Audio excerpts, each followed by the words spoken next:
welcome to another episode of BTVN. On behalf of the staff, I would like to say that we truly hope you are enjoying these last special broadcasts of the year as much as we enjoy bringing them to you. Stay with us.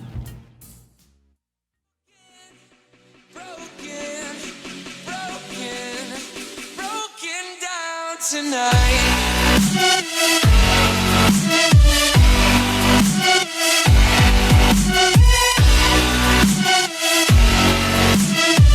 Good morning, dear Barstow. I will be your host today along with our two wonderful guests from Australia, whose company and sojourn here at Barstow have created much excitement. Welcome to our show, Harry and Isabel. If you don't mind, let's start with you. We're all curious to know, what do you think of your stay so far? No, I love it. The people are great. Everything's really good. Wonderful. And you, Harry, what do you think? Free food, great people. What's not to like, Marie? We're all so happy to have you here and we're glad you are enjoying it. Harry, would you please start us off with the first announcement? This evening, upper school astronomy students will be travelling to the Powell Observatory in Louisburg, Kansas. There, they will observe the planets and a few deep sky objects. Also on the agenda for today is the College Info Night for freshmen and parents, which will take place in Price Hall at 6 p.m. Tree Day will proceed tomorrow from 2 p.m. to 2:30. Here's hoping that the weather stays pleasant as it promises and continues to fare well on Friday for the Barstow Campus Connections Walk, the Senior Walk. The Senior Walk sounds like fun. How many miles is it? It's 10 miles and we begin at 8:45 a.m. Do you have anything like this at your school in Australia?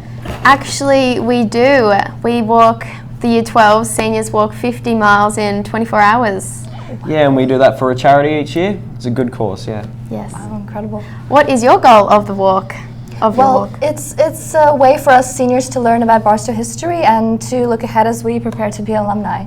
It's our walk into the future, if you will. I hope you have a good time. Thank you.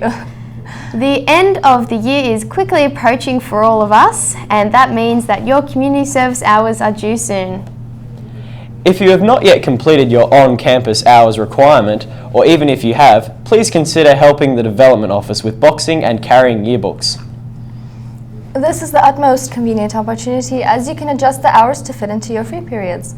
The help would be greatly appreciated. If you are able to assist, please email Ann Russ.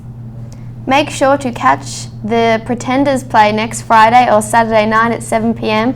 and take care to stop and enjoy the senior art exhibition that will be on display until May 19th. Yes, most definitely. From what I've already seen, the art is truly beautiful and well worth your time.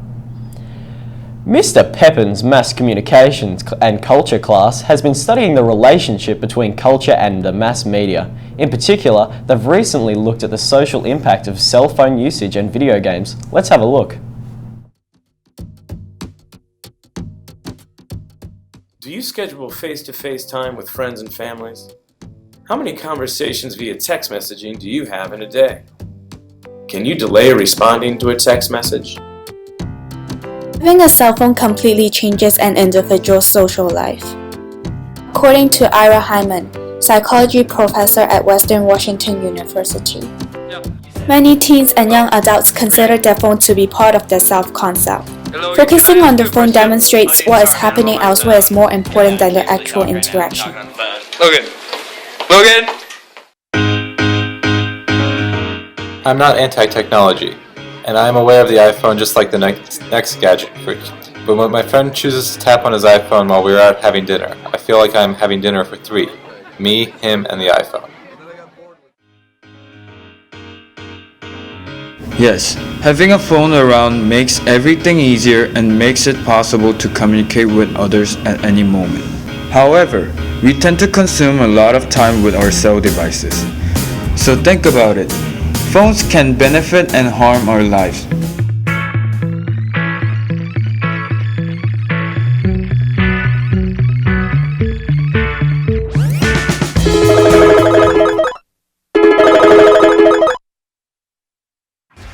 How many hours do you spend playing video games?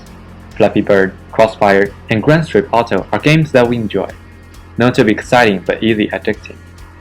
But have you ever thought about how these video games impact our social behavior?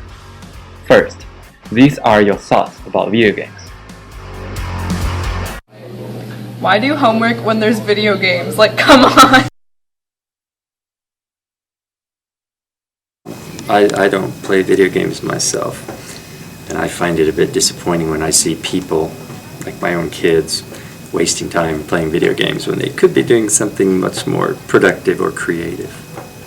Kids don't use video games kind of in the right way. Video games, while I still enjoy them at my old age, I think that oftentimes they do it as a sense of they get a sense of rewarding themselves, but they do that before they do their homework.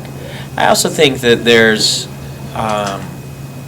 it's easy for them to get sucked into and for them to kind of lose track of time. So to me, it's like learning how to have good self-discipline is a key to not overdoing it with video games.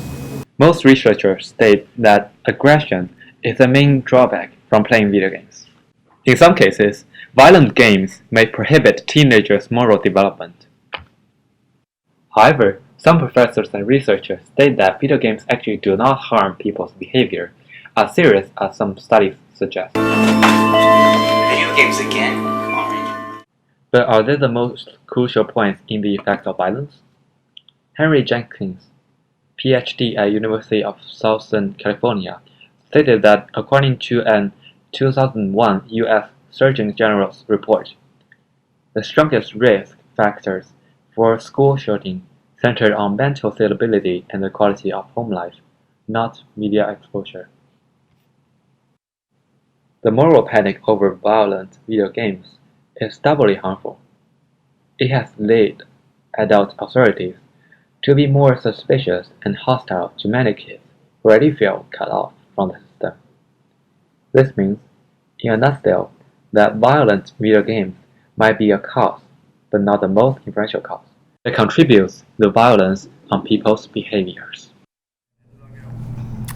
It seems as though this association between culture and mass media will only keep growing.